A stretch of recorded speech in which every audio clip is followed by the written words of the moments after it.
আসসালামু আলাইকুম। জনকল্যাণ মিডিয়ার বিশেষ সংবাদে সবাইকে স্বাগতম। জানিয়ে দিচ্ছি শিরোনাম। দীর্ঘদিনের দাবি পূরণ হচ্ছে, এমপিও শিক্ষকদের বাড়ছে উৎসব ভাতা। সপ্তম ধাপ ও এপ্রিলের বেতন নিয়ে আসছে সুখবর। এবার বিস্তারিত। 2004 খ্রিস্টাব্দ থেকে এমপিভুক্ত শিক্ষকরা প্রতি ঈদে মূল বেতনের 25% হারে উৎসব ভাতা পান। তাদের উৎসব ভাতা বাড়ানোর নীতিগত সিদ্ধান্ত নিয়েছে সরকার। আগামী ঈদুল আজহার আগে প্রজ্ঞাপন জারি করা হতে পারে। গতকাল সোমবার শিক্ষা মন্ত্রণালয়ের মাধ্যমিক ও উচ্চশিক্ষা বিভাগ এবং মাধ্যমিক ও উচ্চশিক্ষা অধিদপ্তরের নীতি নির্ধারকরা এই তথ্য জানিয়েছেন। মাধ্যমিক ও উচ্চশিক্ষা বিভাগের উপসচিব সাইয়েদ এ জেড মোর্শেদ আলী বলেন, সরকার উৎসব ভাতা বাড়ানোর নীতিগত সিদ্ধান্ত নিয়েছে, তবে কতটুকু বাড়বে সে বিষয়ে নিশ্চিতভাবে এখনো বলা যাচ্ছে না। চলতি এপ্রিল অথবা মে মাসের প্রথমার্ধে প্রজ্ঞাপন হতে পারে বলেও জানিয়েছেন তিনি। জানা যায়, 2004 সাল থেকে এমপিভুক্ত শিক্ষক কর্মচারীদের উৎসব ভাতা দেওয়ার সিদ্ধান্ত নেওয়া হয়। ওই বছরের অক্টোবর থেকে তা কার্যকর করা হয়। তখন সিদ্ধান্ত হয়, শিক্ষকদের দেওয়া হবে মূল বেতনের 50%, দুই ঈদে অথবা পূজায় 25% করে ভাগ করে দেওয়া হবে। সেই থেকে প্রতি ঈদে শিক্ষকরা 25% হারে উৎসব ভাতা পেয়ে যাচ্ছেন। কর্মচারীদের জন্য ওই সবাই শতভাগ বোনাস দেওয়ার সিদ্ধান্ত হয়।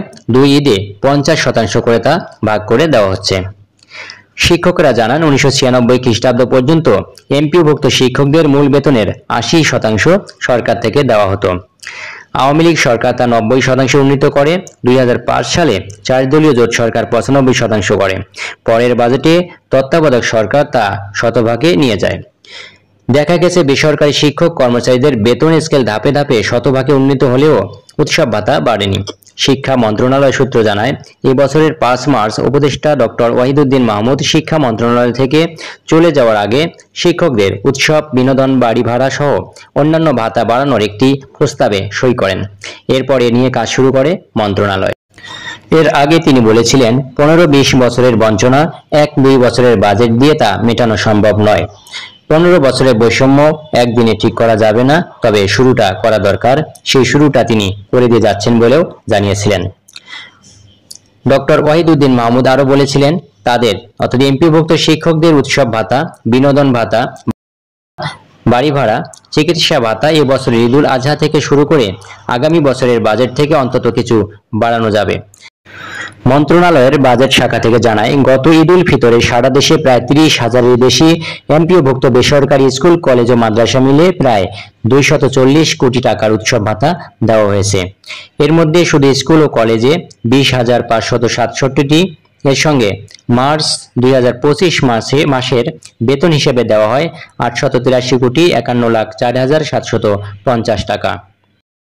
জানা গেছে, ঈদ উৎসব ভাতা বর্তমানের চেয়ে অন্তত 25% বাড়বে। সেক্ষেত্রে শিক্ষকরা মূল বেতনের 50% এবং কর্মচারীরা 75% বোনাস পেতে পারেন। এবার বেতন প্রসঙ্গ। এমপিওভুক্ত শিক্ষকদের আইবাস ডাবল প্লাস সফটওয়্যারে ইলেকট্রনিক ফান্ড ট্রান্সফার ইএফটিতে ডিসেম্বরের সপ্তম ধাপের বেতনের প্রস্তাব আগামী সপ্তাহে মন্ত্রণালয়ে যেতে পারে। একই সঙ্গে এপ্রিলের বেতনের প্রস্তাব মে মাসের শুরুতে মন্ত্রণালয়ে যাবে। বৃহস্পতিবার মাধ্যমিক ও উচ্চশিক্ষা অধিদপ্তরের একাধিক কর্মকর্তা এ তথ্য জানিয়েছেন। দর্শক, এই ছিল জনকল্যাণ মিডিয়ার এখনকার বিশেষ সংবাদ। পরবর্তী সংবাদের আপডেট জানতে চ্যানেলটি সাবস্ক্রাইব করুন। ভিডিওটি ভালো লাগলে একটি লাইক দেন। এতক্ষণ সঙ্গে থাকার জন্য সবাইকে অশেষ ধন্যবাদ।